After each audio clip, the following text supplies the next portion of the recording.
Heather Maples was a young, beautiful woman, full of energy and dreams. She had just begun her college journey, was settling into her job, and her future seemed wide open with promise. Her smile and laughter were incredibly contagious. She was always talking, radiating warmth and energy that lifted everyone around her. I am really sorry that I didn't send you anything yesterday. And I hope you slept good and that we can talk soon. Everything changed on August 7th, 2015, when Heather did not show up for work. Her cold body was found in her messy apartment, wearing only a crop top and no underwear. She was lying on the bed, half naked. It was a truly horrifying tragedy. The question we ask ourselves is, what kind of cruel person could mercilessly take Heather Maples' life? What the investigators found in that small apartment that day shocked and stunned even the most seasoned officers. The detectives faced an extremely difficult investigation. There were no clear traces, Heather had no enemies, and the motive was completely unclear. If not for one tiny detail, Heather Maples' case might have remained forever in the shadows, and her cold-blooded killer would still be freely walking outside the law. This is the most important conversation you had in your life. The only way your bloody fingerprint got there is your hand's bloody. And you had your hands on her while you were raping her. On a weekday morning, like any other at the real estate company in Murfreesboro, Tennessee, Kelsey Price, Heather's coworker and close friend, arrived at the office as usual. Heather often slept in and was frequently late, so her not being on time was nothing unusual. Kelsey called to wake Heather up for work, but Heather did not answer. The night before, Heather had gone to a bar with friends and had told Kelsey, "If I cannot get up tomorrow, come over and wake me, okay?" The two young women lived in the same apartment complex, just a short distance from work, so Kelsey was not too worried and ran over to Heather's place. The front door was unlocked. Kelsey pushed it open and stepped inside, seeing her friend lying face down on the bed, wearing only a crop top and no underwear. Thinking Heather had simply partied too hard the night before, Kelsey shook her and playfully slapped her leg to wake her up. Heather's leg was ice cold, making Kelsey scream in fear. She bolted outside and quickly called 911. Police arrived almost immediately. Detective Tommy Massey was one of the first people at the scene. The forensic team swept through every corner of the messy apartment, collecting evidence. Heather had been brutally beaten, tortured, raped, and murdered. Even more horrifying, her hair was soaked in blood, with blood spatter all over the walls. Detective Massey and his colleagues would later refer to this case as the worst nightmare of our careers. Heather Nicole Maples was born on August 23, 1992 in Ocala, Florida. Her mother jokingly called her the child of the storm because of Heather's energetic, strong-willed personality. In 2004, Heather's mother gave birth to her younger brother Ryan, who had severe developmental delays. From 7th grade onward, Heather spent nearly all her free time caring for him, teaching him to speak, walk, and eat. She loved her little brother unconditionally. At 22 years old, Heather decided to leave Texas and move to Murfreesboro, Tennessee, to study and build her future. Encouraged by an old classmate named Chaz, she started a new life and prepared to enroll in a psychology program. At first, she and Chaz were simply close platonic friends, but feelings quickly developed and they began dating. With Kelsey's help, Heather got a job right in the same apartment complex where the two women lived. Everything seemed to be going wonderfully until her relationship with Chaz fell apart, mainly because of his quick temper and violent behavior. When they broke up, an angry Chaz moved out. In early August 2015, Heather happily called her mother with good news. She had been accepted into the university she had always dreamed of. 1 week later, a horrifying tragedy struck. She was murdered. Her apartment door showed no signs of being forced or broken, so the person who killed Heather was very likely someone she knew and had willingly led inside. The key pieces of evidence that investigators collected were a strand of hair that did not belong to the victim, Mamble, unknown DNA, and most importantly, an extremely clear bloody fingerprint on the right side of the bed frame. Detective Massey said, even if someone had deliberately dipped their finger in ink and pressed it down, it still could not have been that clear. Heather's phone was locked. Kelsey was the one who helped unlock it and also the one who called Heather's mother with the news, believing that hearing it from someone close would hurt a little less. At first, all suspicion fell on Heather's ex-boyfriend, Chaz. He was known to be hot-tempered and extremely violent, so it was very possible that he had assaulted Heather and killed her. But soon, another man appeared, Michael. Michael tried to cross the crime scene tape to get into the apartment because he still had a key to Heather's place. How do you know Heather? I met her at the bar. This is going to be rude, but I got to ask it because that sometimes details are important, sometimes they're not. The first night you met her, did you have sex with her? I did not. I've never had any contact other than the hug. I've never even kissed her. So you've never had sex with her? That's ever. Okay. Michael explained, on the evening of August 6th, Heather had invited him over for dinner. After that, Heather went to the bar by herself. She called me at 11:40. So 11:40 she calls you? Yes. And she tells me that I need to come to the bar. She really needs me right now. There's people hitting on her and she's really upset. I was like, okay, I'll be there. At around 11:40 p.m., Heather called Michael, asking for help because a guy named Octavio was sexually harassing her and threatening to force himself on her. Michael came to pick her up, took Heather home. She orders biscuit, gravy, eggs, 2 eggs, sausage. And we sat. She was done. I drove her to her and dropped her in. She walked up the stairs and she was like, At about 2:30 in the morning on August 7th, unlocked the door for her because she was wearing a dress without pockets, and then he held on to her key and forgot to give it back. Footage from the bar's cameras and data from Heather's phone fully confirmed Michael's story. His DNA and fingerprints did not match the evidence, so Michael was removed from the list of suspects. Next, the police focused on a man named Octavio, the one who had harassed Heather at the bar that night. On Heather's phone, there was a text message she had sent to Octavio in the early morning hours, inviting him over to her place. What can you tell me about him? I don't know a whole lot about him. He seems like a very nice guy. He's funny. You got any idea why she would send you a picture of her and Octavio, why that's a big deal? I think she thinks they're pretty good friends. Okay. Octavio stated that yes, the two of them had drunk tequila together that afternoon and taken a selfie. What did you do yesterday afternoon? I went and hung out with Heather. We drank some tequila, and then we went to gyms for a while. Okay, and who is Heather? A friend of mine. I'll show you a picture, okay? Do you have any idea when that would have been taken? It was a little bit before we left to go to gyms. Who took that picture? She took it. Do you know if it was posted or sent to anybody? It was on Snapchat. But he had gone home early to sleep and only saw her message the next morning. Well, if Heather says that you came back over after she got home, would we believe that not to be true? Yeah, I didn't show back up over there. And Heather texted me at like 2:30 or something. can I see the text? Yeah, but I was already asleep. I saw it this morning. The detectives intensified their questioning of Octavio, using a tough interrogation method that not every suspect could withstand. People saw you go in the apartment. Phone records put you at the apartment. You were with her yesterday. Your picture was with her, okay? Because here's what I'm going to tell you at this point, Tate. I believe she texted you to come back over there. You went over there, and then something happened. No. And not only was this girl raped, she's dead. What? No way. This way, okay? And here's what I'm going to tell you. There's DNA all over that girl. It's going to come back, I believe, to one Mr. Tate.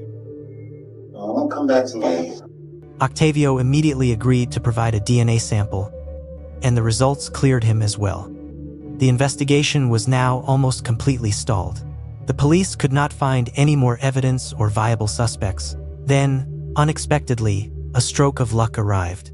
The lab called Detective Tommy Massey. The bloody fingerprint belonged to Brandon Richmond Bowling, whose prints were already in the system because he had once worked for a company that required employee fingerprinting. He was immediately summoned by the police for questioning. In the interrogation room, Brandon Bowling stammered nervously, his voice hesitant as he claimed, How do you know Heather? We met at gyms. Do you know when that was? Maybe 3 from us. He had only seen Heather a few times at the gym, and they had hooked up 1 or 2 times, the last time being in July, and he had never gone back to that apartment since. Knowing he was in serious trouble, Brandon Bowling kept pushing back and denying the crimes he had committed against Heather Maples. Ever been to her apartment? I have been to her apartment. The times you had gone over there, did she have to let you in, or was the door unlocked, or do you remember? So I think she usually left her door unlocked, so. Let me ask you this, have you ever been sexually intimate with her?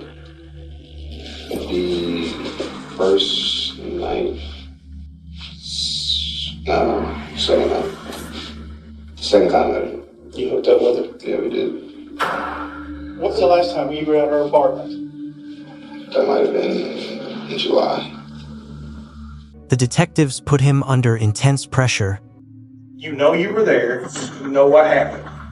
So now you need to tell me so that I can understand. I don't know I was there. I don't know I was there. That's the thing.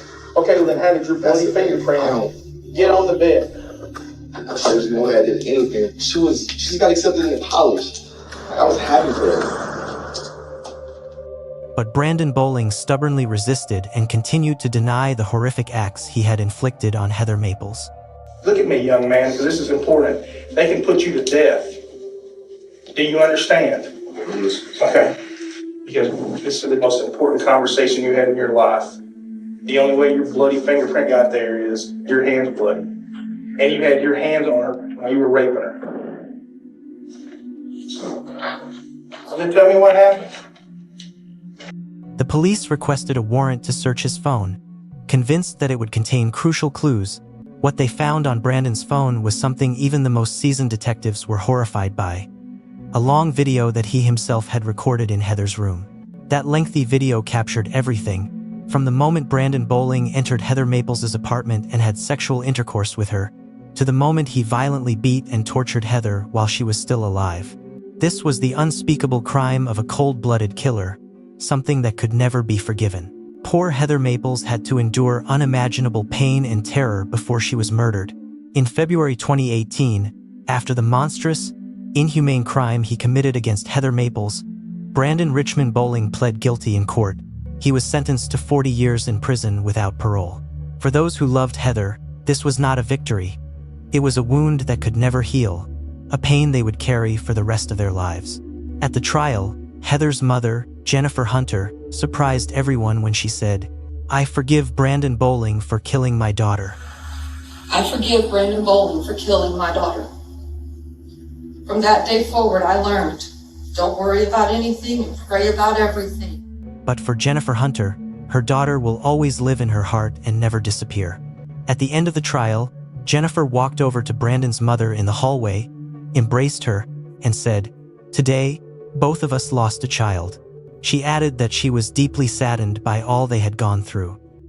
I wanted to be sure that she and I connected because they are victims too. They are. They didn't plan this. They had hopes for their child. Our lives since she's been gone have been awful. We miss her terribly. She was our everything. Like I said, she is our first thought in the morning and our last thought at night. There's not a day that goes by that Heather's name is not mentioned in our home. And that is how it will be forever. As for Brandon Bowling, the killer is now behind bars and 4 walls, but he has never explained why he killed Heather Maples or what his motive was. Let Heather's story be a powerful reminder that justice only exists when each of us raises our voice. No one deserves to have their future stolen the way she did, and no one who commits such crimes should be allowed to stand outside the light of the law. For Heather, and for all the other silent victims, let us join hands to protect one another's safety, spread compassion, and firmly reject violence in every form. Thank you for listening. Ali Kemp was a beautiful 19-year-old full of youthful dreams. She was smart and incredibly kind. Everyone around her praised Ali as an energetic, independent daughter, yet her fate was heartbreakingly cruel. On June 18, 2002, Ali's father hurriedly drove to the neighborhood pool where she worked part-time, arriving around 5:30 in the afternoon to look for his missing daughter. In agony, he discovered something horrifying under a blue tarp. I saw something, and I lifted the tarp off, and it was Ali. 911, what is your emergency? I think my daughter's been murdered. Does it appear that she's breathing? I can't tell. Okay, stay on the phone. Oh, Allie. Hi, honey. Hi. Allie, stay with us. Stay with us. Are you there? There is a monster loose in our community, and we need to get him off the streets. He had started to fight with Ali, but I was going to finish it. In 2002, Ali had just come home for summer break after her first year of college. Her family lived in Leawood, a suburb considered one of the safest places in the state of Kansas, where people barely bothered to lock their doors and nothing serious had ever really happened. She worked part-time as a lifeguard at the community pool, sharing shifts with her older brother to earn some extra money for her college expenses. On June 18th, the sky was overcast, cool and gloomy. Ali still went to the pool and worked her shift alone. It was an overcast day. It wasn't particularly warm. Not a day you really go to the pool. I went to work. Ali later went to the pool. I got home about 5:20.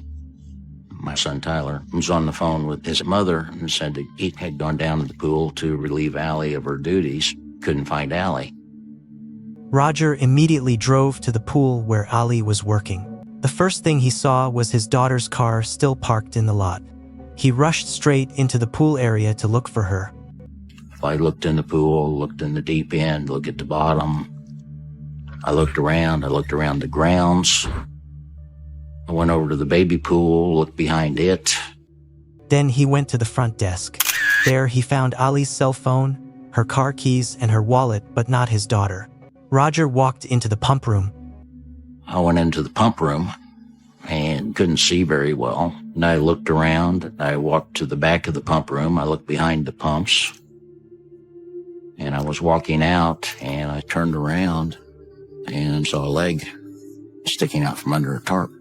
And I lifted the tarp off, and it was Ali. Leewood 911, what is your emergency? My daughter's not moving, and she's laying in the pool house. How old is she? She's 19. Allie. There's clear at 1729. Oh, Allie. Oh, Allie. Hi, honey. Hi. Allie, stay with us. Stay with us. Are you there? She's not moving. She's not moving. Allie, honey. Allie. Allie, come to me. Does it appear that she's breathing? I can't tell. Roger was in such deep shock that he could not even tell whether his daughter was still breathing. When I found her, and I rolled her over, I couldn't believe how brutal it was. Police officers and detectives arrived at the murder scene almost immediately. Paramedics rushed in, only to freeze in horror at the sight of a 19-year-old girl lying naked on the cold concrete floor, barely clinging to life, her body almost completely drained of strength. The scene was both terrifying and unbearably tragic. Ali was rushed to the hospital in critical condition. Ali, the most beautiful, innocent, sweetest thing, did absolutely nothing to deserve this. The day Ali was born, it was the happiest and I felt the luckiest day of my life. She was just a wonderful daughter. She was so kind and so sweet. She adored her parents. An excellent student, obedient, kind-hearted, involved in countless school activities, an honor student. Her high school year, she was involved in like 19 student activities. She was in an honor society. She had all these things going for her.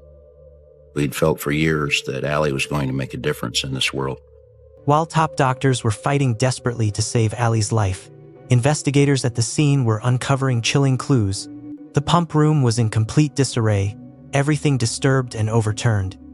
That pump room was full of a lot of equipment and things. Everything was in disarray. Her flip-flops, which she was wearing, were in different parts of the pump room. There was also blood spatter. It was very evident that Allie had tried to fight her attacker. She had several injuries to her fingers. She had blunt force trauma to her face and the back of her head. We don't know by just looking at the blood stains. You know, is it all victims' blood? Could it be suspect's blood? At the lab, forensic experts tested the blood and discovered that besides Allie's blood, there was blood from a male, very likely the killer's. However, when they entered the sample into the National DNA database, there were no matches. The investigation began to stall. The police's only option now was to find potential witnesses. At the hospital, Roger stayed up all night waiting outside the operating room for his beloved daughter, not knowing whether she would survive. All her friends and all the people from all over the city were showing up at the hospital. We were just waiting and hoping. Just thought some chance she'd pull through. Doctor and a nurse came out, and the doctor worked on her, and they tried and said she was gone. She died that same day, June 18, 2002. She was only 19 years old. She left this world forever, with so many dreams still unfinished. Her hearts were broken beyond what anyone could ever imagine. It's just the most awful feeling in the whole world.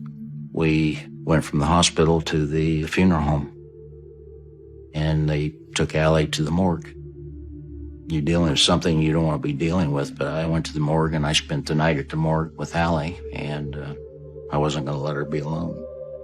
News of the young girl's death quickly spread through the community. Everyone was stunned and heartbroken for Allie, a young, beautiful girl who should never have had to endure such horrific cruelty became a symbol of shared grief and outrage for the entire town. The entrance of Foxborough Pool crowded with friends and neighbors paying their respects.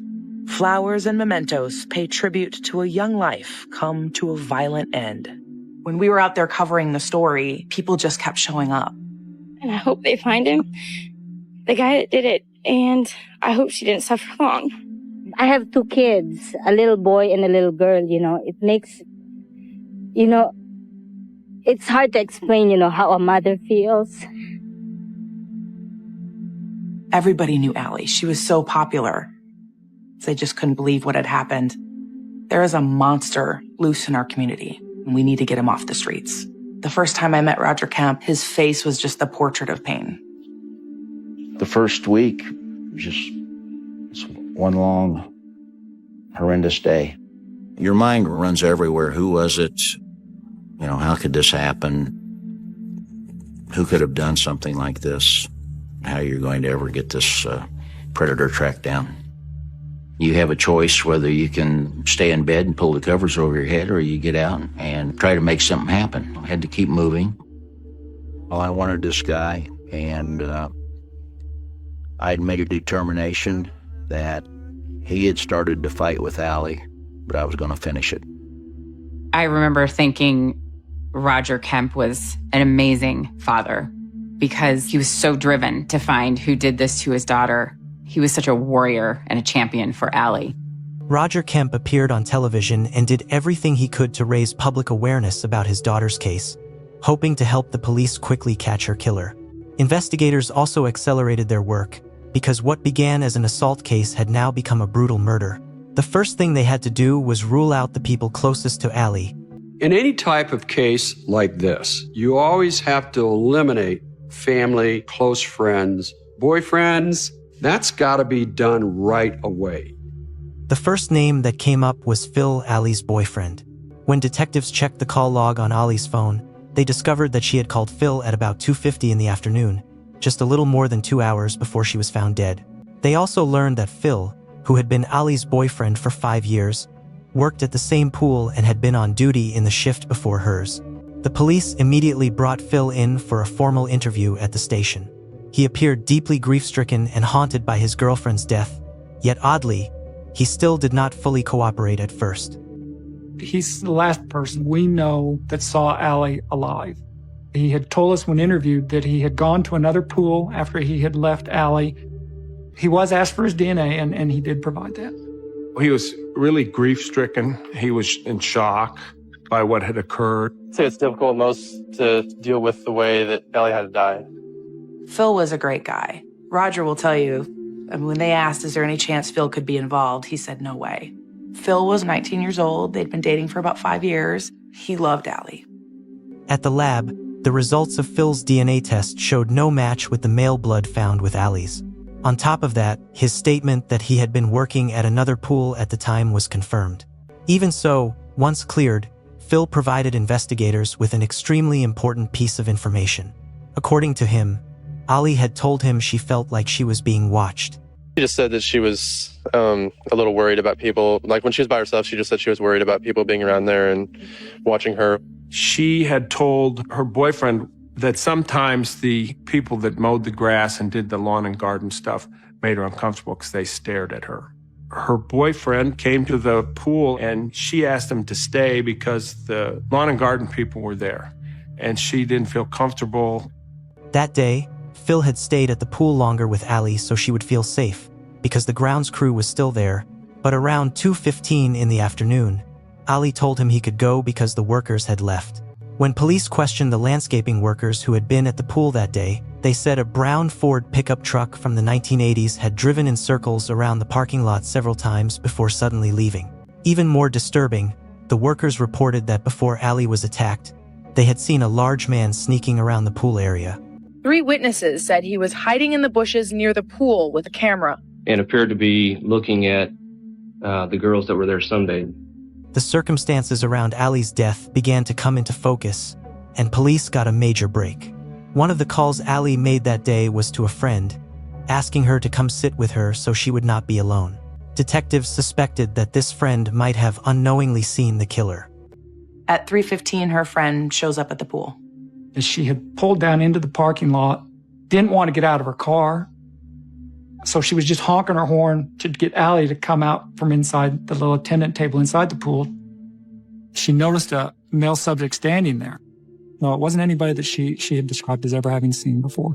White male, probably in his 30s, a little bit of hair, but basically balding.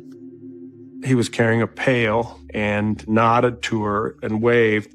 She got scared because she thought it was Allie's boss, and she was going to get Allie in trouble for honking the horn and all that stuff. So she left. The police quickly brought her in to work with a sketch artist and create a composite drawing of the suspect. The sketch of the man's face was rapidly shared across all media outlets in the city, along with the description that he drove an old Ford pickup truck. She was brutally murdered yesterday afternoon. We have a description of that individual, and you will be caught. More than 20 Metro Squad detectives are on the case. They're not sure if the man in the bushes and the one seen at the pool the day of the murder are the same person.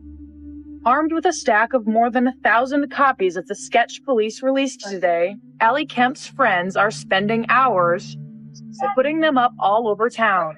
Since her murder 1 week ago, calls have been coming into the hotline, but now that these sketches are out in the public eye, the phone just keeps ringing. 1 week after the murder, calls began to flood the tip line. As soon as the composite sketch was released, the phone rang nonstop. In the first few days, the police received more than 400 leads. The entire community focused its attention on finding the killer, but none of the leads led anywhere. By July 2002, the Kemp family offered a reward for any information that would help capture the murderer. TIPS Hotline has a $1,000 reward for information that leads to a conviction. But Roger Kemp felt like we need more. We need to get these tips coming in. And so he just kept raising more and more money. And eventually he raised $50,000. Roger did everything he could to keep his daughter's case in the public eye. We don't want to be off just a little bit because in your minds you think, oh, well, it might not be it. You know, just because it's off just a hair. Please call in those leads. We just needed to catch this guy. We did not want him to victimize anyone else. Not long after, the search spread nationwide because the composite sketch was shared across major news outlets. Kansas police received calls about suspects from all over the country, but still nothing concrete emerged. Who knows where the guy could have gone by this point? By February 2003, more than 8 months had passed since Allie was murdered, and the killer was still walking free. The case had no new leads until a familiar name surfaced, James Strader. About 3 or 4 months into the investigation, we got an initial lead on a James Strader who looked a lot like the composite. James Strader is wanted in Missouri and Kansas for brutal rapes, and in Leawood, Kansas for questioning about the Allie Kemp murder. Not only did he really look like the person that we were looking for, but he had a history of abusing women, and he became a real person of interest because he took off running. We need to get him into custody. To question him in connection with Allie's murder, and to get this 3-time convicted felon behind bars. Breaking news exploded when James Strader was arrested after a routine traffic stop in a small town in Utah. At last, their suspect was in custody. Your driver's license and registration, please. James Strader was pulled over in Richfield last night. You didn't get gas in Salina? No, I wanted. His arrest came after he allegedly skipped out on paying for gas at this station. I can see the pump from here, and he was the only car out there, and he just took off. She called police, and a few minutes later, Strader pulled into this service station in Richfield. Richfield police were waiting for him. Detective Linger, who had been waiting for this moment for so long, immediately flew out to meet Strader face to face. I went out with the detectives from the sheriff's office and spoke with Strader, and he said he didn't do it. The detective heard Strader deny any involvement in Allie's murder over and over, but he did not care about the denial. What he needed was to know whether Strader's DNA was connected to Allie or not. Linger immediately sent Strader's DNA sample to the lab. But when the results came back, the news was devastating. Almost impossible to believe. James Strader was not the man who killed Allie. The investigation nearly hit a dead end. I could not believe my ears. Everybody was just absolutely certain. It wasn't him. We were totally shocked. Well, I thought that I will never get this high or this low again. You drop to the depths when you don't catch who you're looking for. Roger, throughout the investigation, was extremely afraid that the case would go cold. I'd met families that had terrible tragedies and lost their loved ones, and they'd turned it into a cold case, and it was just, it just breaks your heart. My heart was already broken. It's just a place you don't want to be. In the journey to solve a murder, time is always the most fearsome enemy. Every passing minute can erase traces and make the truth harder to find. If a murder is not solved within 6 months, the chance it will ever be solved can drop by nearly 50%. By June 18, 2003, exactly 1 year after Allie was killed, Roger was still doing everything he could not to lose hope. But leads were growing scarce, and no new information was coming in. Allie's case was slowly slipping from the public's memory. One day, while Roger was driving, a bold idea suddenly came to him, an idea that would reopen the path forward for the investigation. He recalled, I was driving down the interstate and I saw a billboard. You have all these eyes that are looking at the billboard, thousands a day. And I thought, well, why not? Why couldn't we do this on a billboard? That's the only time anybody's ever come in and say, I want billboards to try to help find the person who killed my daughter. It was a groundbreaking idea. At the time, that kind of thing wasn't being done. To be honest with you, I didn't think it was going to work. That people have driven by him in some cases, and they finally make that phone call and they say, we think maybe you better look at this guy. And you can't put a value on that. I remember just feeling so sad passing those billboards on the highway and knowing he was still out there. But everyone was so hopeful that someone driving by would see it and it would just jog their memory just a little bit that they saw something. As soon as the billboards went up, tips began pouring in again, this time even faster than before. Only a few days later, the police received the crucial lead they had been hoping for all along.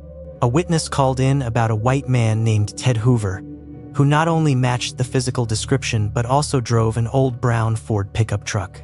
Someone called the detectives and gave them Hoover's home address. I went up to the house and knocked on the door. The maroon Ford pickup was sitting in the driveway. I went up and knocked on the door, and Mr. Hoover answered the door. Couldn't say exactly what he was doing on the day of Allie's homicide. Because of that, I asked him if he would be willing to provide us with some DNA. But Hoover hesitated.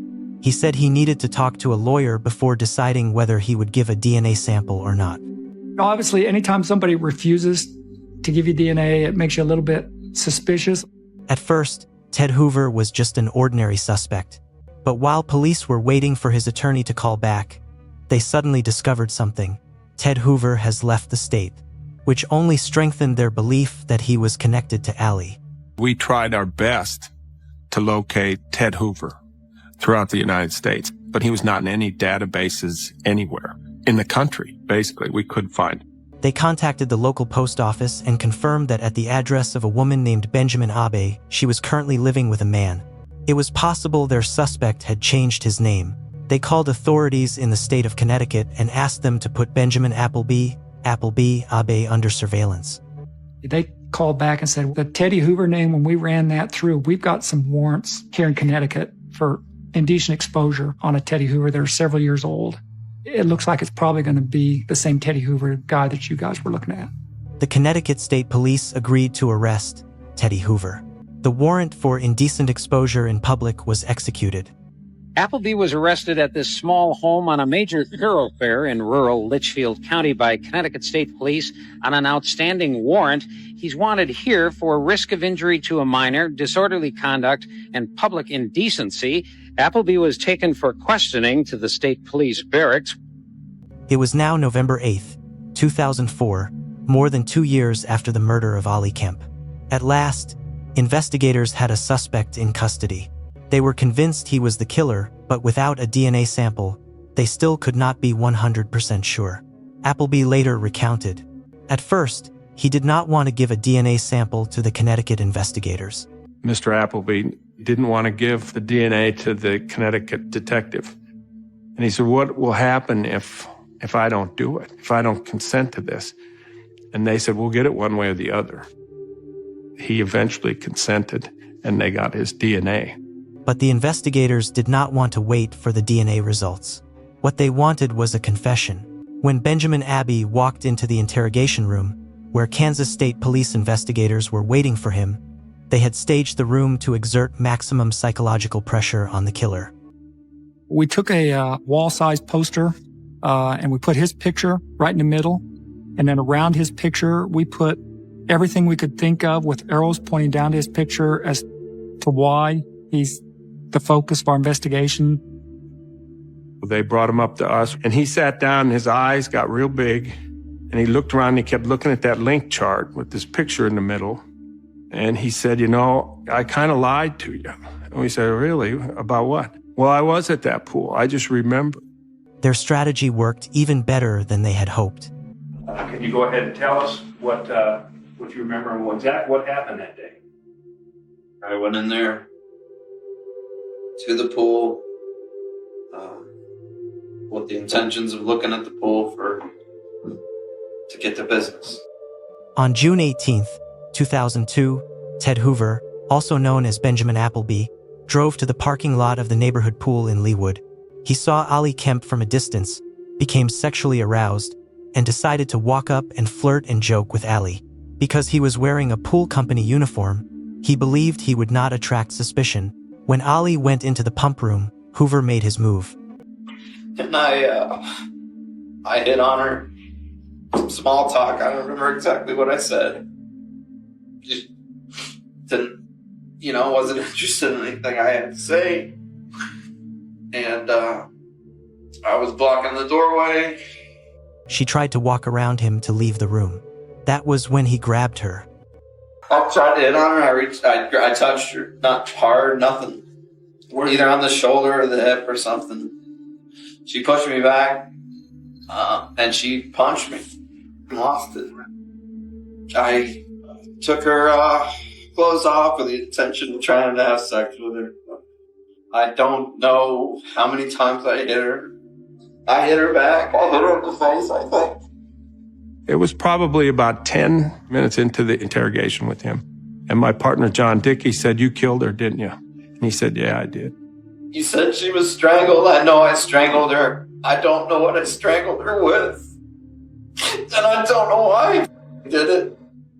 After Ollie lost consciousness and lay there barely clinging to life, he grabbed a blue tarp nearby, covered her body with it, and left the scene, abandoning her to her fate. It was a crime beyond forgiveness. I just laid it on her. I didn't want anybody to find her like that. But I didn't think she was dead. They said, have his confession. And I heard all about the details, and I knew we had the guy. Killed her so he wouldn't have a witness and he wouldn't go to jail again.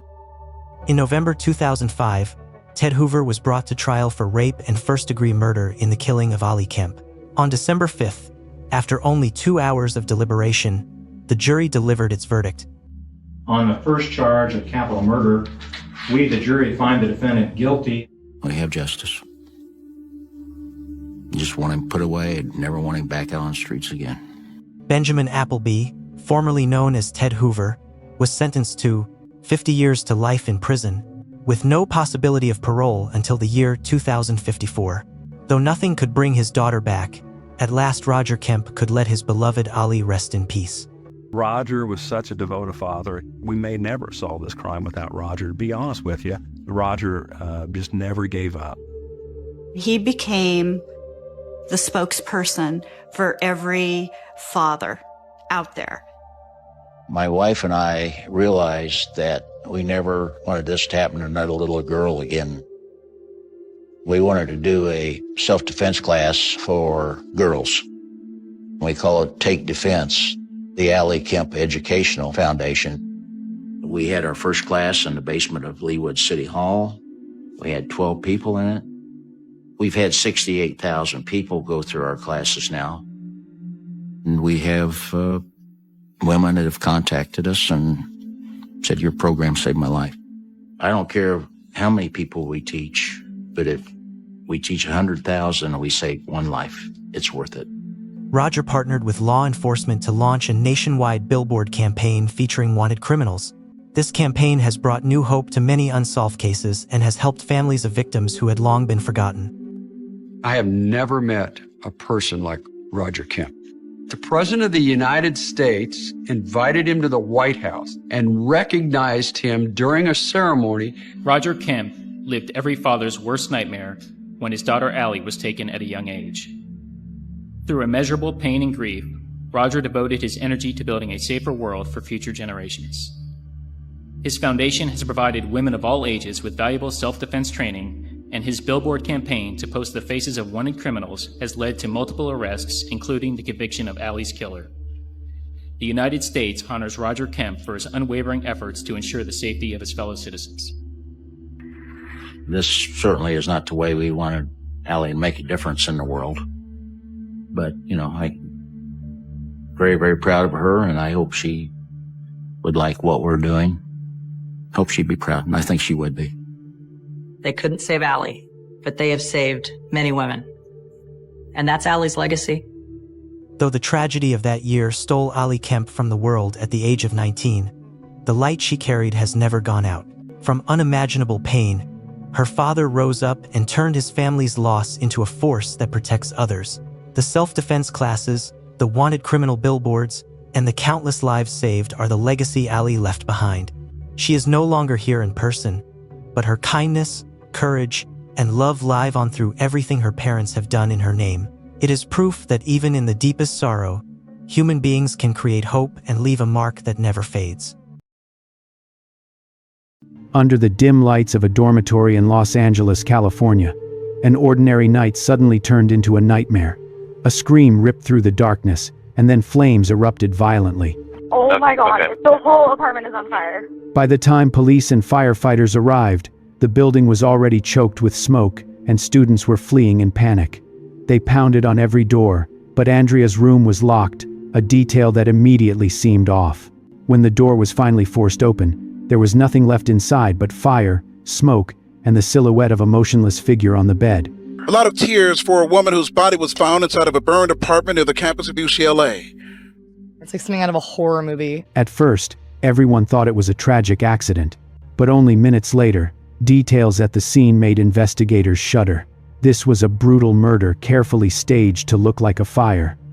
She was killed and murdered. My friend was murdered in my apartment. Who killed Andrea? That's the chilling question after this 21-year-old sorority sister was found slain. Cops believe Andrea Del Visco's apartment was torched. They're treating her death as murder. Andrea Del Visco was born on June 29, 1994, in Chicago, Illinois. She grew up in a loving family, surrounded by her siblings and parents. They were well off financially, and later moved to Austin, Texas. From the day she was born, we knew that she was an angel on earth. Andrea graduated from high school in 2012, and during her teenage years, she realized how passionate she was about sports. In school, she played on the hockey team and the lacrosse team. She was also a National Commended Merit Scholar and won numerous awards for her academic achievements, especially in Latin, English, and Spanish, while studying at St. Andrew's Episcopal School. Because of all that, Andrea decided to enroll at the University of California, Los Angeles, in the fall of 2012, double majoring in psychology and Spanish. Around that time, she adopted a small chihuahua from a rescue shelter. Not long after, she began volunteering there on a regular basis. In her first week on campus, she joined a sorority and quickly formed a close-knit friend group. Andrea's sorority is one of the most popular on campus, and its Facebook page features video of the sisters putting on a show. Andrea moved into the dorms with them and spent the next few years focusing on her studies. She also took on part-time jobs whenever she could. While her family could easily have supported her financially, Andrea wanted to contribute on her own. In 2015, at the age of 21, Andrea entered her senior year at UCLA. Senior members of sororities and fraternities were allowed to rent small studio apartments just off campus. It was a privilege seen as a milestone, a status symbol that also gave them a taste of independence from dorm life.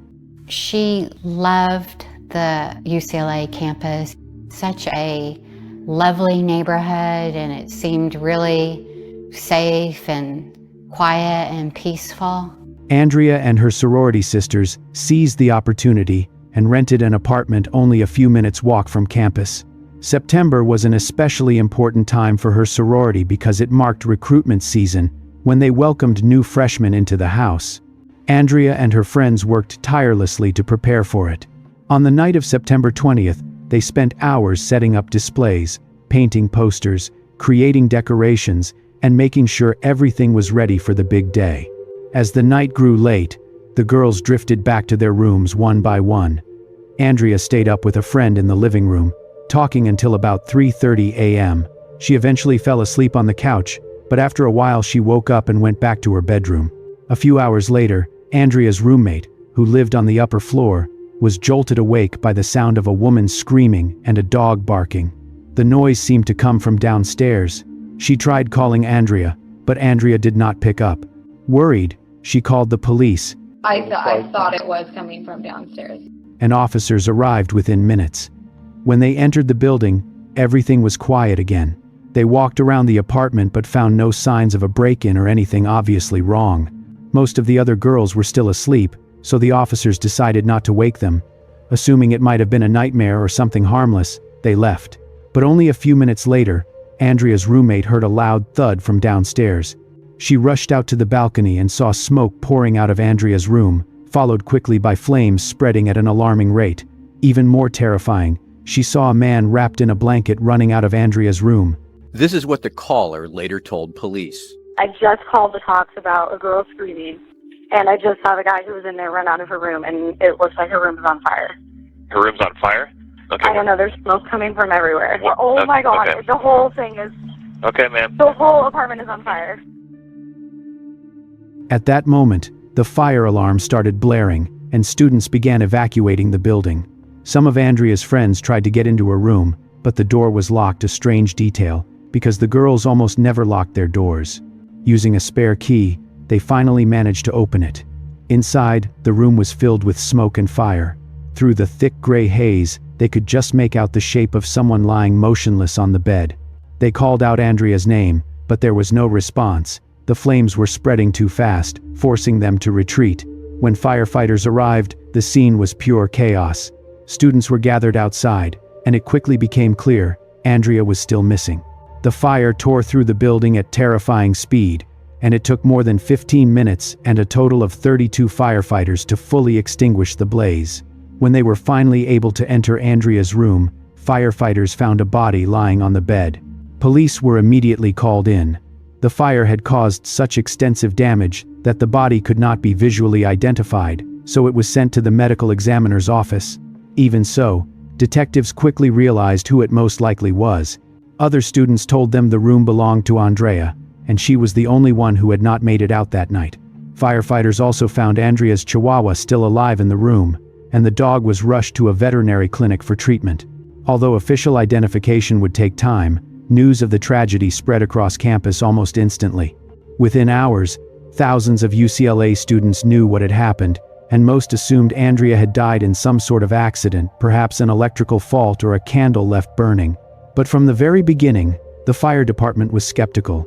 None of the electrical outlets had been damaged, and there was no sign of an accidental fire in the room. Instead, they discovered something unusual: a trash can placed on the bed, right next to the body, a strange and unsettling detail. After a closer inspection, they concluded that the fire had started inside the trash can, meaning someone had put it on the bed and deliberately set it alight. It was almost impossible to imagine Andrea doing that to herself. The firefighters reported this finding to the police.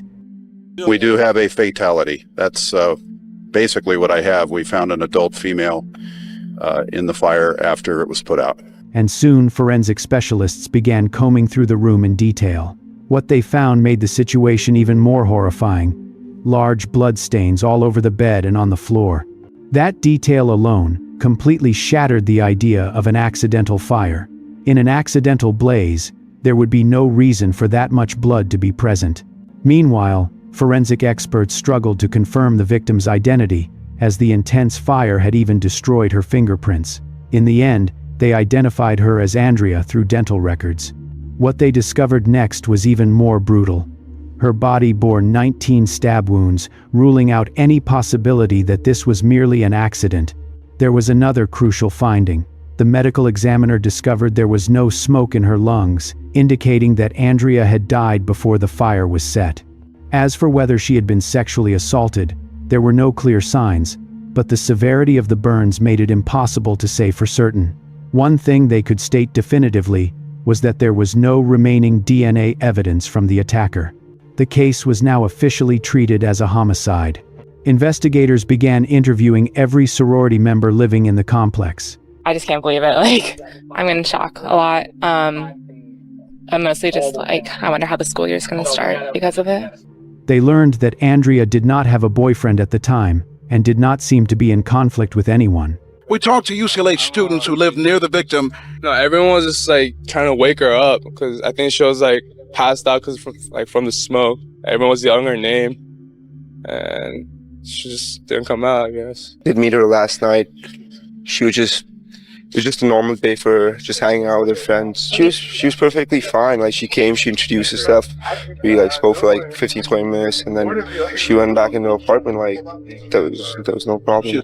She affected so many people in so many positive ways that I'm just beginning to understand. From the day she was born, we knew that she was an angel on earth. One student, the very one who had called the police before the fire broke out, revealed a disturbing detail.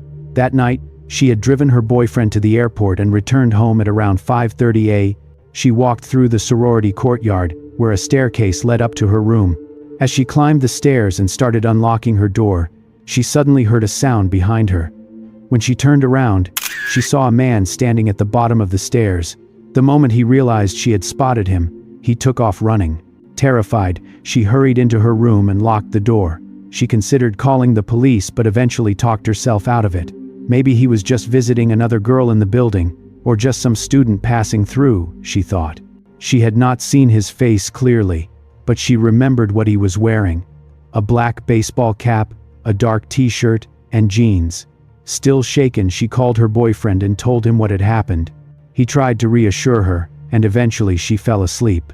But only 45 minutes later, she was awakened again by strange noises downstairs, the very sounds that had prompted her to call the police earlier. After the officers left, she heard another noise. Stepping out onto the balcony, she saw a man climbing out of Andrea's window, wrapped in a red blanket. She immediately recognized him as the same man she had seen at the bottom of the stairs less than an hour before. She shouted at him, but he ran off. She rushed downstairs, hoping to see where he was going, but he had disappeared. What she did see was a red Nissan pulling away from the area. She did not catch the license plate, but one detail on the rear window jumped out at her. 3 large letters she recognized at once. They were the symbol of a fraternity called Lambda Alpha. The investigators were very interested in this lead, but they remained cautious. The area was crowded with students and known for constant parties, so the red Nissan could have belonged to any student driving home. Even so, they pursued this angle, questioning every member of Lambda Alpha, the fraternity whose letters had appeared on the car. None of the members admitted to owning a red Nissan, and no one claimed to know who it belonged to. The investigators then spoke with students who lived in the apartment complex across from Andrea's building. That was when they discovered another crime that had taken place that same night.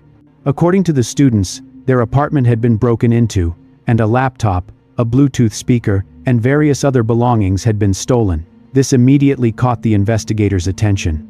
They quickly realized that in order to use the stolen Bluetooth speaker, its new owner would have to register it online on the manufacturer's website. Acting at once, they contacted the company, provided the serial number, and asked to be notified the moment anyone tried to activate the device. While they waited for a response, news of Andrea's death spread beyond the UCLA campus. Andrea Del Visco was found stabbed to death in her California apartment, which someone also set on fire. Not long after, prosecutors say surveillance video shows one of the suspects going to the other's apartment wearing clothing that Del Visco owned. Now investigators say it's all about forensic evidence. But as this case moves to the courts, we've also learned just days before she was killed. At first, the investigators did not reveal that Andrea's death was a homicide. Most people, including her family, believed she had died in a tragic accident. Her parents only learned the horrifying truth later, through the sorority sisters' accounts. By then, they had already flown to Los Angeles, and Andrea's mother insisted on seeing her daughter's body, unable to accept that she was truly gone. It astounds me and horrifies me that the police could have left and not made sure that all the girls in the apartment were okay. If they had gone into the apartment, maybe Andrea would be alive today. We'll never know if, when they responded to the initial 911 call, if Andrea was alive or not. But we do know that the fire hadn't been set then. So no matter what, we could have seen Andrea as we remembered her before her body was so badly burned. As for Andrea's dog, the veterinarians tried to save the tiny Chihuahua but could not. Heartbroken, her parents went to the clinic to say goodbye, taking some small comfort in the thought that the little dog would now be reunited with Andrea in heaven. Meanwhile, the investigators kept chasing the lead about the red Nissan, but it went nowhere. Days passed without a breakthrough, until the call they had been waiting for finally came. The stolen Bluetooth speaker had just been activated, giving them an IP address that led to a man named Joseph who lived in Fresno, about 3 hours' drive from UCLA. Police went straight to his home, where Joseph admitted he was the one who had registered the speaker, but insisted it was not his. He said it belonged to his roommate, a man named Alberto.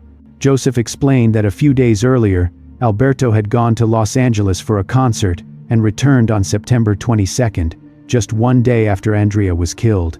When he came back, Alberto brought the stolen Bluetooth speaker with him, along with various other items, including dishes, towels, and several bottles of alcohol. When asked where those items had come from, Alberto said that a friend in Los Angeles had just moved and given him things they did not want to take along. Digging deeper, investigators learned that Alberto was a 22-year-old student at Fresno State University with no criminal record. However, his exact whereabouts at that moment were unclear, and it took several days for them to track down the house where he was staying. On September 26th, police surrounded the residence and arrested Alberto. At the station, Alberto claimed he had gone to Los Angeles to visit a friend who lived near UCLA. He said they had gone to a concert together and then spent the next few days hopping from party to party before heading back. When an investigator asked about the Bluetooth speaker, Alberto initially pretended to know nothing about it. However, once he was confronted with the evidence that the stolen speaker had been found in his roommate's home, his story began to shift. This time, Alberto claimed the speaker had actually been brought by his friend from Los Angeles, the one who had supposedly given him a ride back to Fresno. But investigators quickly uncovered a major inconsistency. Alberto's roommate said he had seen Alberto arrive home alone, carrying the speaker and all the stolen items into the garage. Cornered by this evidence, Alberto changed his story yet again. This time, he admitted that he was the one who had stolen the items. He explained that that night he and a friend had gone to a student party where some people were rude, drunk, and obnoxious. In a haze of alcohol and anger, he decided to teach them a lesson by stealing their belongings, the laptop, the speaker, and anything else he could carry. He insisted he had been so drunk he could barely remember what he was doing. Alberto added another detail. He said that at around 5:30 in the morning, after leaving the party, he and his friend had been confronted by a man hiding behind a trash bin. This man had supposedly pulled a gun and demanded that they hand over their things. Instead of complying, they ran, and the stranger fired shots at them as they fled. When investigators asked him to describe the gunman, Alberto's account matched exactly what Andrea's neighbor had reported seeing that night. Even so, the investigators remained skeptical of his story, especially since none of the neighbors had reported hearing gunshots that morning. They kept pressing him, asking whether he had entered any women's dorms while he was in Los Angeles. Alberto admitted that he had met 2 female students through a mutual friend, but insisted that was all. As the pressure mounted, the investigators told him outright that they did not believe any part of his story. Alberto shifted his account yet again. This time, he said that at the party where he had stolen the speaker, his friend Eric had met a girl who lived directly across the way and decided to go home with her. Alberto said he did not know the girl's name, but when he described her appearance, it matched Andrea. He went even further, describing the clothes she had been wearing that night, down to her underwear, and then accidentally let her name slip. The investigators realized he was very likely making things up on the spot, but they also knew they needed every detail they could pry out of him. When they demanded that he explain further, Alberto put his head in his hands, sat in silence for a few minutes, and finally muttered, "All right, it was Eric." According to Alberto, just a few minutes after Eric left the party with the girl, he came back in a state of obvious panic. Alberto said Eric told them they had to leave immediately because he had done something very serious. According to Alberto, Eric confessed that he had attacked the girl, and the two of them left the party together. As they were leaving, Eric threw away a pair of rubber gloves, the same gloves he had been wearing when he walked out of the sorority house. After that, Alberto said that when he later saw the news about Andrea's murder, he realized what his friend had done. He texted Eric demanding the truth, and Eric supposedly admitted that he had killed her. The investigators remained skeptical of Alberto's constantly shifting story, but they had no choice except to follow this lead. They asked where Eric lived, and Alberto directed them to an apartment complex only about 5 minutes from Andrea's place. Police went to Eric's door and began questioning him about that night. Eric admitted that he and Alberto had gone to the party, but insisted that nothing unusual had happened. He said they went back to his apartment at around 3 in the morning, and that he slept straight through until nearly 8. He also said he had been so drunk that his memories of the night were very hazy. Even under intense questioning, Eric stuck to his story, insisting he had been so intoxicated that he could barely remember leaving the apartment, let alone where they went.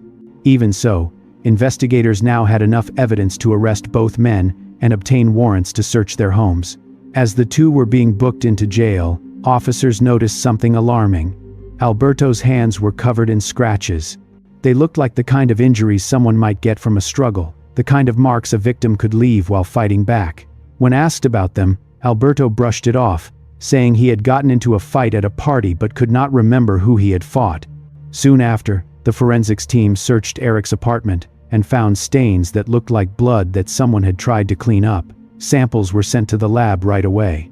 Investigators then tracked down Alberto's car, the red Nissan, with the fraternity letters on the rear window. It turned out Alberto had once been a member of Lambda Chi Alpha, though not at UCLA. He had previously belonged to a Lambda Chi Alpha chapter in Fresno, but had been expelled for bad behavior. Finally, police searched Alberto's residence, and what they found there erased any remaining doubt. In a trash bag, they discovered the red blanket that Andrea's sorority sister had seen wrapped around the man fleeing from the balcony, a blood-stained knife, and Alberto's clothing, including his underwear. Even more disturbing, there was also a pair of women's underwear in the bag. All of this evidence was sent to the lab for testing. In the meantime, one of Alberto's neighbors came forward with information that immediately caught investigators' attention. He said that when Alberto returned from Los Angeles, he told him that a student had been murdered right across the street from where he had been partying. What made this detail stand out was not just that Alberto knew about the killing, but how much he seemed to know. According to the neighbor, Alberto described the crime scene in chilling detail. The victim had been sexually assaulted, stabbed, and the home had been set on fire to destroy the evidence. None of those details had ever been released to the public. He even bragged that the police would never catch the killer, saying the crime had been done too cleanly. The investigators strongly disagreed and kept digging into the growing pile of evidence against Alberto. When the forensic analysis of Alberto's car was complete, it too was found to be covered in blood.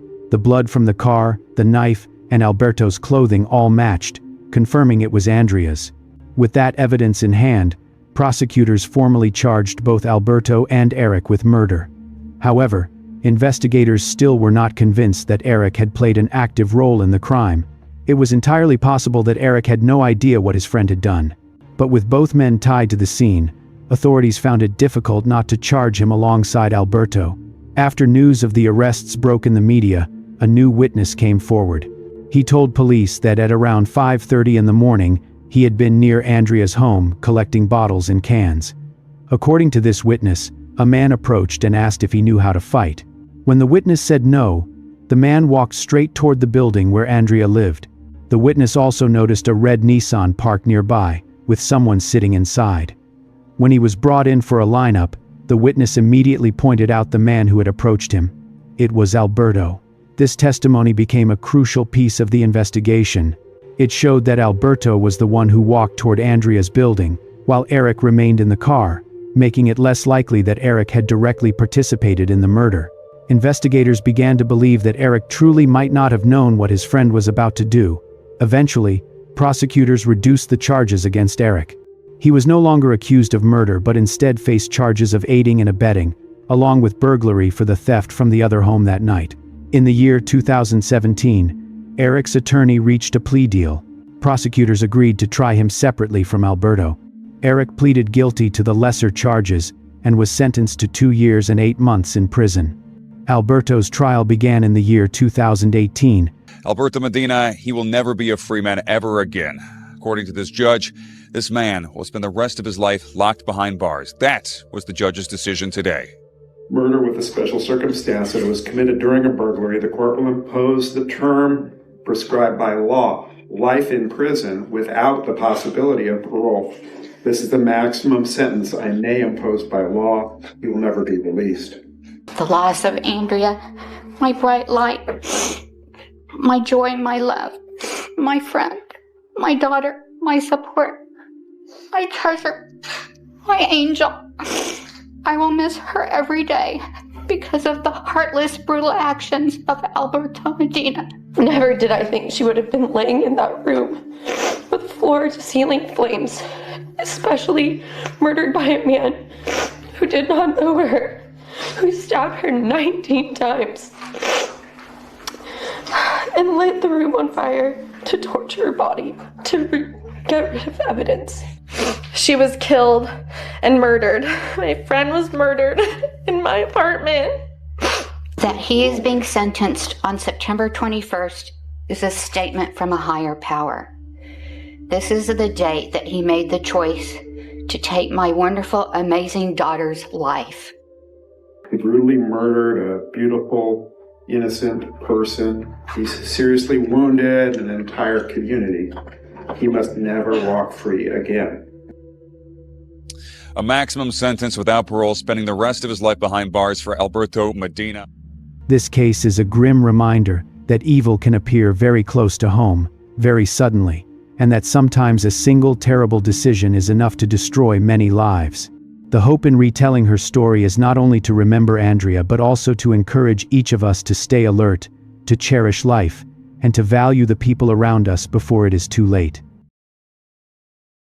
6 days before her dream wedding, in a quiet rural town in the Riverina region of New South Wales, where everyone knew each other's faces, a 26-year-old teacher named Stephanie Scott was still smiling at her students at Leeton High School, still fussing over her wedding dress, invitations, and honeymoon plans like any other young bride-to-be, and no one knew that it would be the last time they ever saw Button Nose alive. On Easter Sunday morning, April 5th, 2015, instead of staying close to her fiancé Aaron at a family gathering, Stephanie drove her little red car alone to an empty school to finish preparing handover documents for their 15-day honeymoon. From around 11 o'clock until about 1:40 in the afternoon, her phone was still buzzing with messages back and forth with Aaron, and then, suddenly, it went silent, every new message from him turning into a cold blue bubble left unread on the screen. A few days later, out among the vineyards and dry, brittle tree lines beyond the edge of town, detectives found the almost completely burned body of a woman, along with a series of horrific crime scene photographs stored inside the camera of a young school janitor. And in the interview room, when he was asked why he wanted to kill the beloved teacher the entire town adored, he answered, almost without emotion, why you got angry at Stephanie and why you wanted to kill her. I didn't really feel anger, I just wanted to kill her. Oh, so you didn't feel anger? No. You just wanted to kill her? Emotion. Okay. So you just wanted to kill her? Yes. Can you tell me why you wanted to kill her? No. I think just my mental health acting up again. What exactly happened inside that empty school building at midday, and how many warning signs had everyone ignored before there was no way back? That Sunday morning, Leeton was as quiet as any other Easter in a small country town. On the narrow roads leading in, families drifted out of their homes. Stephanie Scott, 26 years old, was standing between two worlds. On one side were invitations, a wedding dress, and honeymoon plans. On the other were whiteboards, stacks of lesson plans, and the kids at Leeton High School who called her the teacher who changed my life. Her childhood friendship with Aaron had, over the years, slid almost seamlessly into love, and by April of 2015, everything seemed to be heading toward a beautiful, logical ending. They were finally getting married. Guests had received their invitations.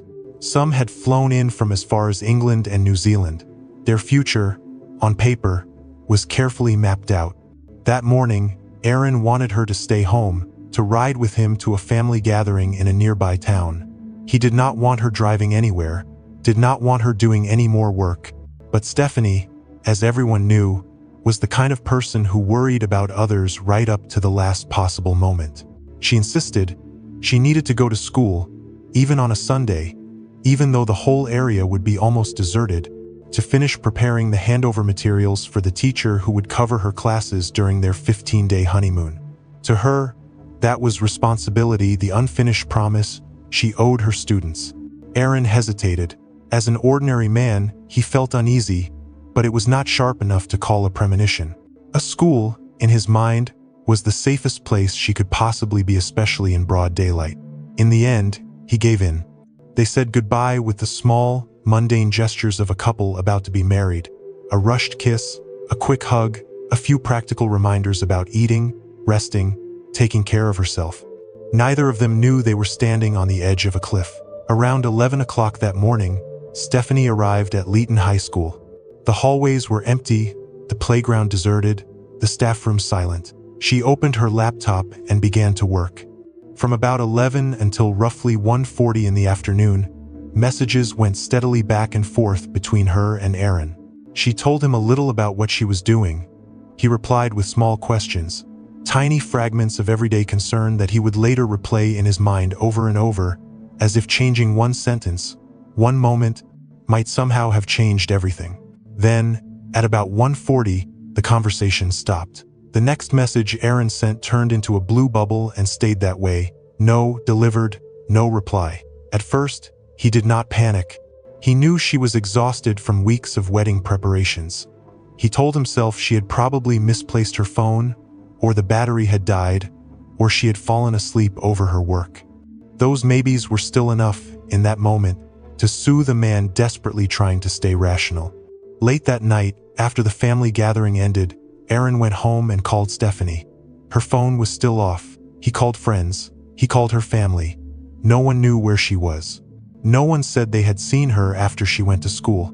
By then, the vague unease in his chest had hardened into a very real, very loud fear. The next day, around 4 in the afternoon, After almost a full day with no contact at all, Aaron walked into the police station.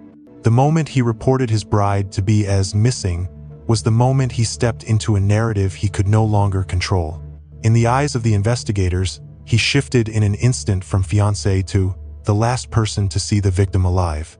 And to the police, that label meant something very specific. The first hours of questioning revolved entirely around Aaron. They asked about the relationship, the wedding plans, money, any possible conflicts. The investigative checklist had no interest in dresses, invitations, or dreams. It was hunting for motive, fracture lines, cracks. But through it all, one thing stood out with painful clarity: the complete collapse of a man who had just lost the woman he was about to marry. His face, his eyes, the way he answered everything bore the marks of a grief that had not yet found its shape. Aaron's alibi held. Everyone at the family gathering confirmed his presence. The timeline matched. There was no gap where he could have driven to the school and back unnoticed. He was ruled out as a suspect, at least in the investigators' eyes, but his nightmare did not end there.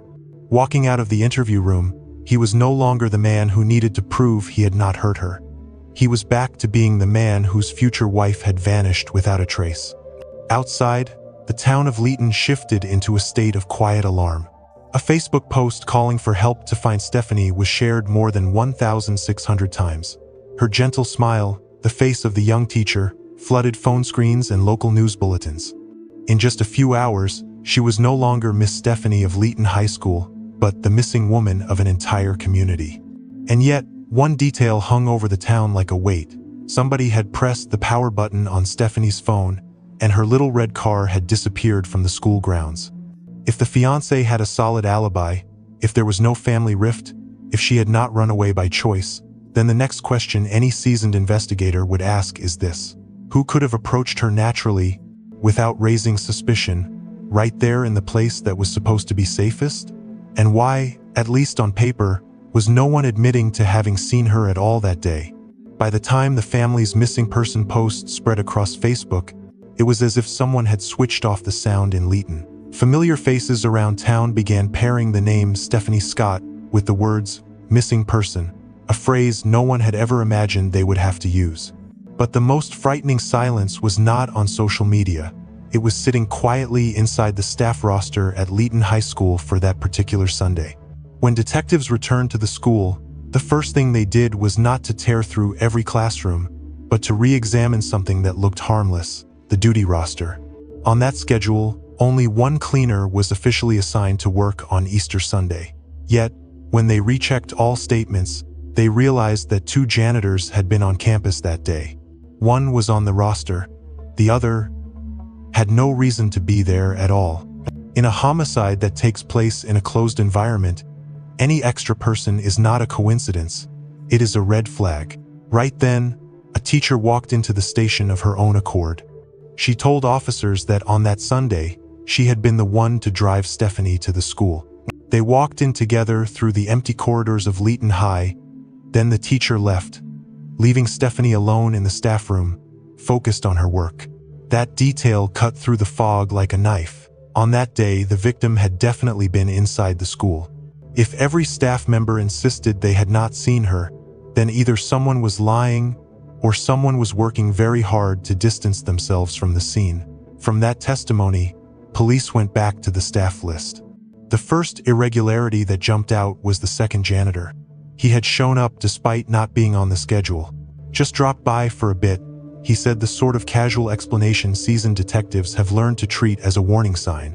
The picture grew darker when a supervisor recalled that around midday, she had seen Stephanie's red car parked outside. After about 2 in the afternoon, the car was gone. She also remembered seeing the off-roster janitor pushing large trash bins and hearing heavy dragging sounds somewhere behind the English staff area, noises that, in a world without murder, no one would have bothered to question. Out of those scattered fragments, a name surfaced: Vincent Stanford, a 24-year-old school janitor. To the community, he was almost invisible, a quiet young man who mopped bathrooms and gathered trash after the students went home. To the investigators, he was something else entirely. The man who was there when he should not have been, during the narrow window when a bride-to-be vanished. That was a coincidence no serious detective would accept. Police followed the trail to Vincent's house. His mother opened the door and let them in. They did not storm in like in a movie. They moved slowly, eyes sweeping over every detail. Vincent was not home, but signs of him were. In his car, they found MDF boards with strange stains, enough for an experienced investigator to immediately think of blood. Outside, on the ground, they found a used condom. The wrapper for it lay back in Vincent's bedroom. For officers accustomed to rape-murder scenes, that arrangement read like a clumsy note left behind by the killer himself. When Vincent finally returned, he walked into the middle of his own search scene with an eerily calm expression. He said he had been at the school but claimed he left around 3 o'clock to go to a supermarket. On the surface, it sounded plausible until officers checked with the store and found no record of him being there at all.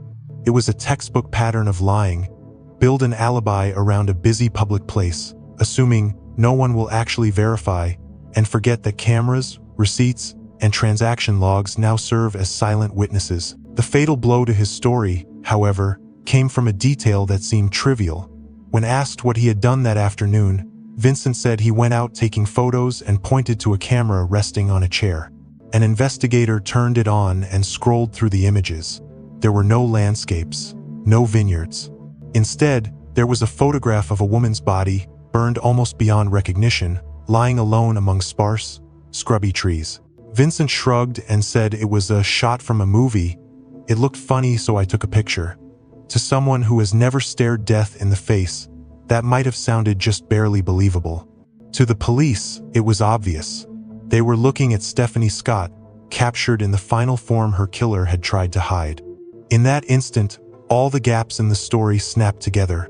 The extra janitor, the missing red car, the strange noises, the trash bins, the broken duty roster. The school where Stephanie had poured her energy into her students revealed itself as a locked stage for a crime that had been smoldering for a long time inside a twisted mind. And the man standing at the center of that stage, for the first time, had a clear name: Vincent Stanford. When the photograph of the charred body appeared on the camera screen, no one in that room needed another word from Vincent. He was handcuffed and taken to the station in silence. But silence does not mean innocence. To seasoned investigators, it is often the sign of a mind calculating how much to give away and how much to hold back. In the first hours of questioning, Vincent said almost nothing. He asked for a lawyer and refused to go into detail. His face stayed flat, his eyes not exactly panicked, more like someone dragged out of a dark inner world he had lived in for far too long. Instead of waiting for some dramatic confession, detectives changed tactics. They let the data speak. They seized his phone and his computer and began to peel back the layers of the hidden life he thought no one would ever see. Where was she when you first saw her? She was in the staff room upstairs for the English drama math teacher. Okay. What was she doing? She was working on a computer. Was the staff room door open, closed, or? Open. Where were you at that time then? I was working, had our pressure cleaner out to clean the garbage bins. We put some of the garbage bins upstairs. That's when I saw her. In the class, in the staff room? Yes. Did you say anything to her at that time? No. Did she say anything to you? No. Did she see you? I think so. It made me think so. I walked by the door, so she probably knew I was there. 5 days after Stephanie disappeared, a local man contacted police. He remembered that on Easter Sunday afternoon he had seen a car pulled up beside an irrigation canal. A man got out, took something that looked like a laptop, and threw it into the water before driving away. At the time, it had seemed strange, but not enough to call anyone. Only when he saw Stephanie's face all over the news did that memory turn into a blade of guilt. Search teams were sent to the canal and dragged the water. The laptop they pulled up was Stephanie's. At the same time, police widened their ground search around the farming district, moving through vineyards and scrubland miles from the school. Stephanie's red Mazda was found abandoned, like a hollowed-out shell of the person who had driven it there. Then, just one day before the wedding date she had been counting down to, They found her body in a remote patch of bushland, burned almost beyond recognition. The autopsy translated those final hours into a cold, clinical language her family would never be able to forget. Stephanie had been struck in the head at least 40 times. The blows shattered her skull so badly that the head trauma alone would have killed her. She had also been stabbed in the neck. After she died, her body was transported, doused, and set on fire in a desperate attempt to erase all trace of what had been done. He said he saw Stephanie in the shared staff room used by the English, drama, and math teachers. The door was open. She was working at her computer. He stood there, watching, waiting. It was not a sudden outburst. It was a moment he chose. When the room was empty except for her, he moved in from behind, clamped a hand over her mouth, locked her arms, and dragged her into another room. He shut the door and threw her to the floor. Then came the punches and blows, again and again, until her body could not fight back anymore. The knife came after that, not just as a weapon, but as a way to seal a fantasy that had been festering since his childhood. We spoke to you on Wednesday night, on the 8th. Yes. And we spoke to you about some scratches that I can still see on your face. Yes. Can you tell me where you got those scratches from? Several of them are from Stephanie Scott. And how did she do that? With her fingernails. And when did she do that? When I tried to kill her. When I killed her. When you killed her? Yes. Okay, so you say that can you just tell me exactly what happened when she walked, when you said you were waiting for her to come out, were you? You were waiting for her to finish her work? Yes. Okay. What exactly happened then? When she finished her work, what did you do? I picked her up from behind with my right hand over her mouth and my left hand around her middle. I dragged her into the store. I closed the door behind us, chucked her on the floor, and I beat her to death. You say with your fists? Yes. Did you use any other weapon? I did use a knife as well. You say you got a feeling that you had to do it. What feeling? Can you describe that to me upon seeing her? What feeling came over you? Like, what did you feel? It's that I had to kill her. I've had a lot of violent thoughts, but I've never acted on them. Okay. So when you say you had a lot of violent thoughts, can you describe to me what those thoughts have been? Killing various people I've met. Yep. Hurting them. That's about it, really. And is there any reason why you wanted to kill these people or hurt these people? No, I think I might have some mental problems, but they've never done anything to me to deserve it. Are you able to tell me? When investigators pressed him about motive, about anger, about any conflict between him and Stephanie, his answer chilled even the most experienced detectives. Why you got angry at Stephanie and why you wanted to kill her? I didn't really feel anger, I just wanted to kill her. Oh, so you didn't feel anger? No. You just wanted to kill her? Okay. So you just wanted to kill her? Yes. Can you tell me why you wanted to kill her? No. I think it's just my mental health acting up again. In Vincent's inner world, taking the life of a young woman on the verge of marriage was simply a way to satisfy a violent urge that had stalked him since he was 7 years old, the same kind of impulse that had once driven him to choke a teacher when he was 12, that had sent him to a youth psychiatric facility where he was diagnosed with autism spectrum disorder and oppositional defiant disorder. When Vincent's chilling confession had been fully recorded, it seemed, on the surface, as if the case was over. The killer had a name, the body had been found, and the motive, warped as it was, had been sketched out. But for seasoned investigators, a story rarely ends with one name. Violent crime, especially when someone tries to hide it, tends to ripple outward. It pulls in other people, other choices, other shadows. And in this case, that shadow wore a face that looked almost exactly like Vincent's. As detectives reviewed everything belonging to Stephanie, they noticed that something important had vanished with her. Her engagement ring, her driver's license, a few personal items. These were not just objects. To a woman about to get married, they were symbols of an entire new life. And yet, after she died, those symbols of her future drifted away from her orbit, as if someone was trying to blur out every trace of the person named Stephanie Scott. This time, the trail did not lead to a forest or a canal. It led somewhere else entirely, the Adelaide Hills in South Australia.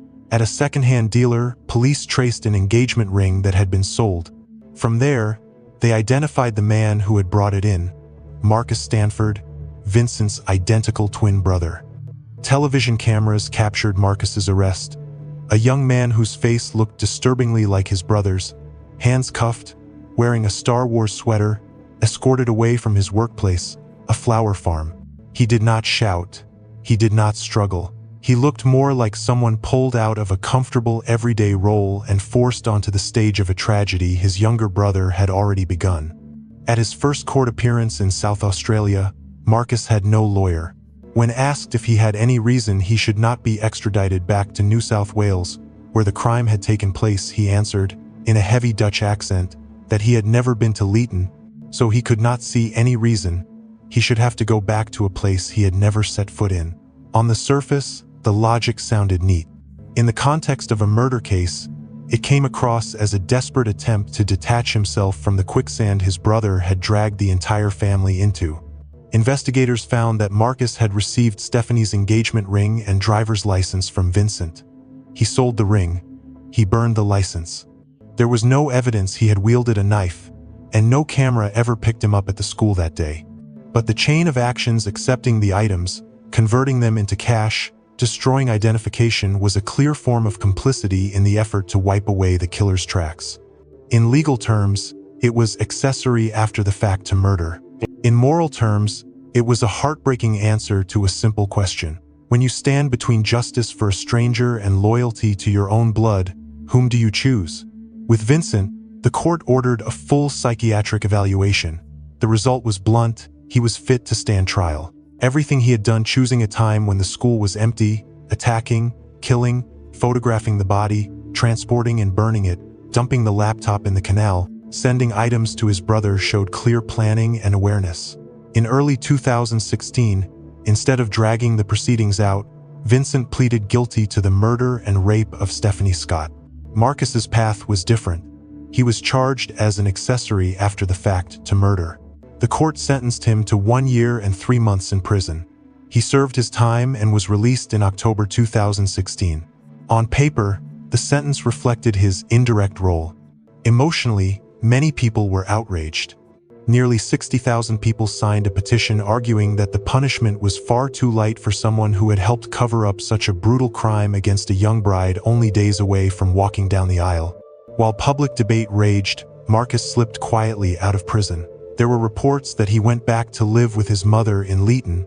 In another moment, after serving his short sentence, Marcus appeared on camera and apologized for the stupid thing he had done. For him, it might have been a mistake. For Stephanie's family, I just want to say sorry for what I've done, and for the hurt I caused the family. And, it's over for now. I hope I won't cause any more trouble. I did a really stupid thing, and unfortunately, I can't take it back. But the townspeople would not accept his presence. To them, he was not just the killer's brother. He was the man who had held Stephanie's engagement ring, the symbol of her love, and sold it like a piece of dead jewelry. After that, no one truly knew where he lived or what he did. He disappeared from public view, but he could not escape the invisible sentence handed down by the community. In stark contrast, Vincent's punishment was clear and heavy. On a day that fell just 1 day short of what would have been Stephanie's 28th birthday, the judge pronounced sentence. I am satisfied that this is a case of murder that clearly falls within the worst category. Mr. Stanford, would you stand up, please? For the aggravated sexual assault and the murder of Stephanie Claire Scott, you are convicted. Both of the sentence I impose will take effect from the 8th of April 2015. For the aggravated sexual assault, you are sentenced to imprisonment for 15 years. I decline to nominate a proportion of that sentence as a non-parole period, as there is no utility in doing so. For the murder of Stephanie Scott, you are sentenced to imprisonment for life. Vincent would spend the rest of his life behind bars. The court called this case one of the worst category of crimes. In the courtroom, Stephanie's mother, Marilyn, rose to speak. She described Vincent as someone so lost, so unable to build a life of his own that he chose to steal someone else's. But what hurt her most was not the number of years printed on the judgment. It was the fact that no one in the family would ever truly know what Stephanie went through in those final minutes. The thought that she might have suffered. We need to be able to fade from public view, to mourn our beautiful girl, and work our way through our grief. We will not be answering any questions, participating in any interviews, or any programs in the future. Tomorrow we begin to celebrate Stephanie's too short, amazing life. This should be her 28th birthday, the second one we celebrate without her. We will be having a cup of tea and a mint slice biscuit at 3. So please join us. Thank you. The twin brother having served a short term, the file closed. But on a deeper level, a quiet question still hung in the air. Has justice really been done when a family must go on living with an unspeakable image in their minds, and a small town must somehow move past the memory of a teacher murdered in the very place meant to prepare children for the future?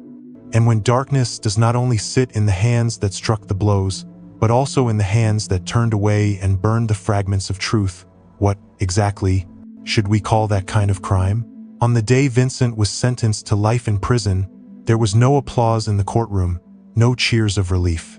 There were only a few stifled sobs and tissues being twisted over and over in the hands of people who had loved Stephanie. On paper, the story was closed. The killer had received the heaviest possible sentence, and the justice system had done its job. But outside the courthouse, the lives of those left behind were just beginning a different kind of sentence, the kind called learning how to live without her. I cannot answer for you whether a life sentence is enough for what happened in that staff room on Easter Sunday. I cannot tell you whether, in your own life, you have ever seen a lighter version of Vincent, a disturbing stare that lingered too long, a comment that made your skin crawl and looked away because you did not want trouble. In one interview, Stephanie's family put it in simple words. We can learn how to keep living, but we will never learn how to accept what happened to her. If this story makes you think of someone you love, share it. Tell it again, so they understand that vigilance is also a form of love. And if you want to keep walking with me through real cases like this, not for thrills, but to understand the darkness people are capable of, and how to better protect yourself and those you care about, subscribe to the channel, and we will meet again in the next case.